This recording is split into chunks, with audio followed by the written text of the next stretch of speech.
What if the gods who walked among humans 6,000 years ago weren't divine beings at all? The Sumerians described encounters with the Anunnaki in stunning detail: flying machines, advanced technology, genetic experiments. Were these ancient texts simply mythology, or did something extraordinary happen in Mesopotamia that we've misunderstood for millennia?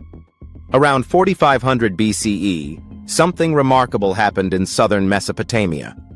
A civilization emerged with astonishing speed, bringing innovations that would shape human history.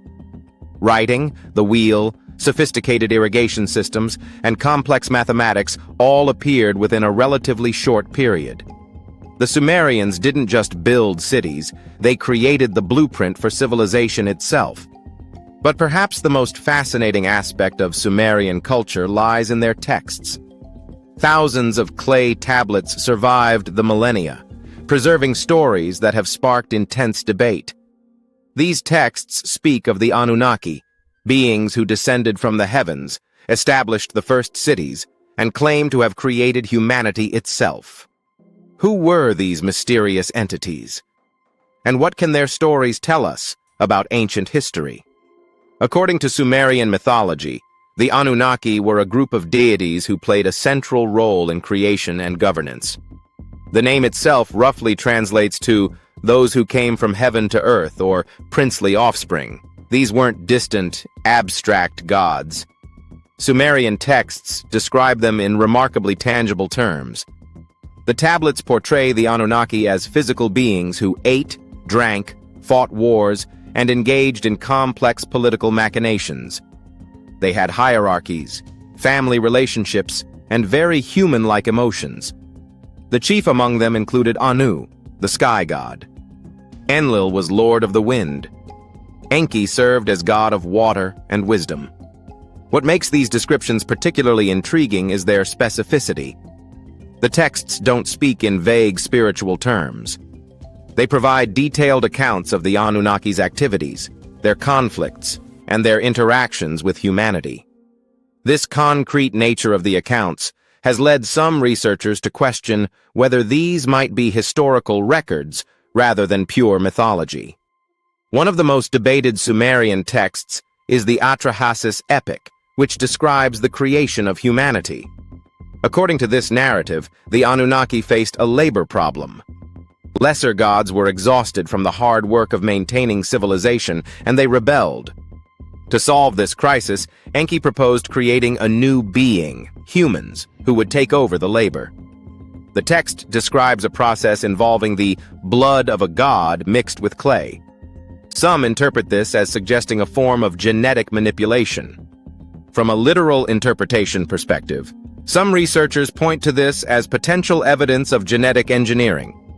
The specificity of the description seems oddly prescient for a culture thousands of years before modern genetics. However, mainstream scholars interpret this as a metaphorical explanation for human nature. It's seen as a sophisticated way of exploring what makes humans special while explaining our place in the cosmic order. The story describes humanity as part divine spirit, part earthly body, a duality that resonates across cultures and millennia. The Sumerians possessed knowledge that seems remarkably advanced for their time. Their astronomical observations were precise enough to track planetary movements. They developed a mathematical system based on 60 that we still use today for measuring time and angles. Their medical texts describe surgical procedures and pharmaceutical preparations. Some researchers point to this as evidence that the Sumerians had outside help. How else could a civilization develop so rapidly with such sophisticated understanding? The academic counterargument focuses on human ingenuity and the accumulation of knowledge over time. While Sumerian civilization appeared suddenly in the archaeological record, this likely reflects gaps in our evidence. Earlier cultures in the region, like the Ubaid, show gradual progression toward the innovations we associate with Sumer. Archaeological evidence reveals continuous development rather than instantaneous advancement. Human beings are remarkably creative and adaptive. Given the right environmental conditions and social organization, sophisticated civilizations can emerge relatively quickly. The modern interpretation of Sumerian gods as extraterrestrials gained prominence through the work of Zecharia Sitchin. In his book series, The Earth Chronicles, Sitchin proposed that the Anunnaki were aliens from a planet called Nibiru. He suggested they came to Earth roughly 450,000 years ago.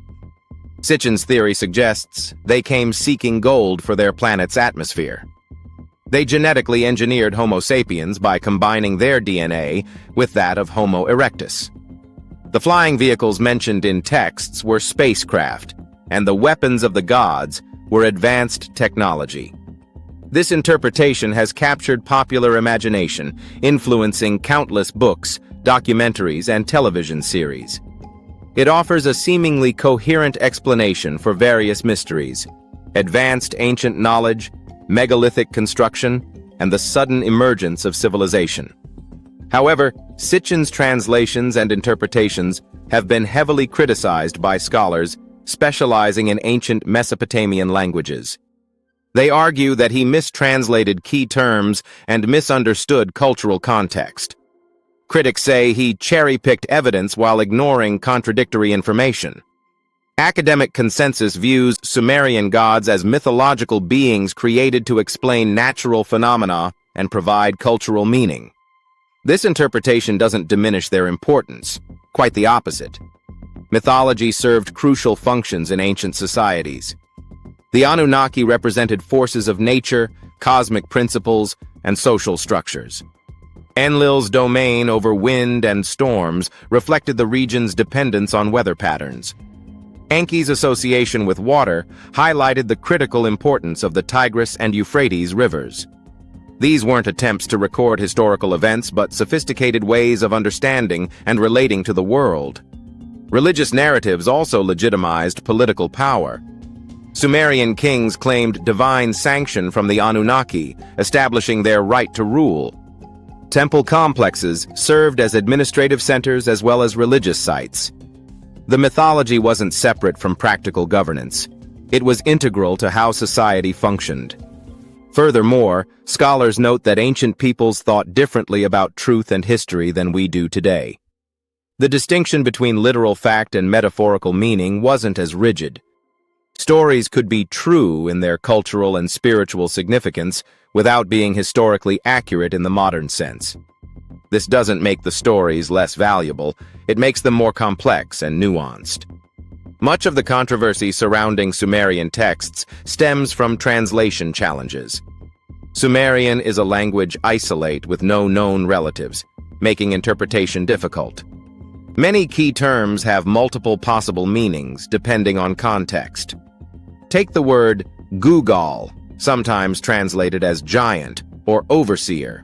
Depending on interpretation, this could refer to physical size, social status, or spiritual significance.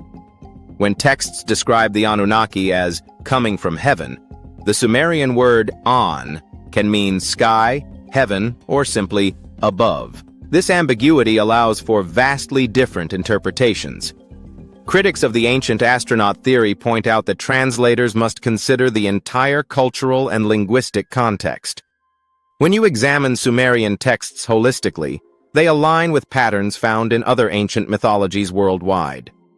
Proponents of alternative interpretations argue that this ambiguity itself is significant. Perhaps the Sumerians lacked vocabulary to describe what they witnessed.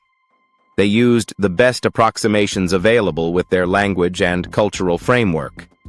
The physical evidence from Mesopotamian archaeological sites supports neither extreme interpretation definitively.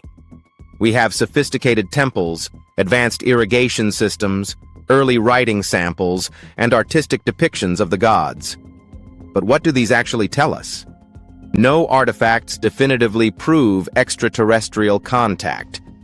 There's no obviously advanced technology that couldn't be produced with ancient techniques. No materials have been found that ancient humans couldn't create. No genetic evidence clearly indicates manipulation. The impressive achievements of Sumerian civilization fall within the realm of human capability. This becomes clear when we account for organization, accumulated knowledge, and available resources. However, Proponents of alternative theories note that absence of evidence isn't evidence of absence.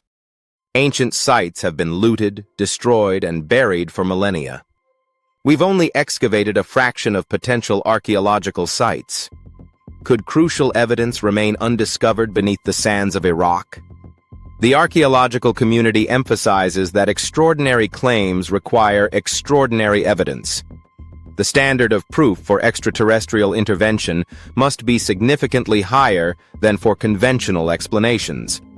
This aligns with established understanding of human cultural development. Perhaps the most sophisticated approach recognizes Sumerian texts as profound metaphorical frameworks for understanding human existence. The creation story doesn't need to be literally true to carry truth about human nature. It explores our dual spiritual and physical aspects. It examines our relationship with work and purpose. It contemplates our place in the cosmos. The Anunnaki might represent psychological archetypes, aspects of consciousness personified, or abstract principles given form. This interpretation doesn't diminish their significance, but recognizes that ancient peoples communicated profound truths through storytelling. Many cultures worldwide developed similar narratives, gods descending from the heavens, teaching humanity, and shaping civilization. This universality suggests these stories reflect common human experiences and questions. They don't necessarily record literal historical events. We all wonder about our origins, our purpose, and our relationship to forces greater than ourselves. So, were the Sumerian gods myth, metaphor, or misinterpretation? Perhaps the question itself reveals modern biases about truth and knowledge. The Sumerians created a sophisticated civilization with remarkable achievements. Their texts preserve valuable insights into how ancient peoples understood their world. The ancient astronaut theory offers an intriguing alternative narrative that challenges conventional thinking.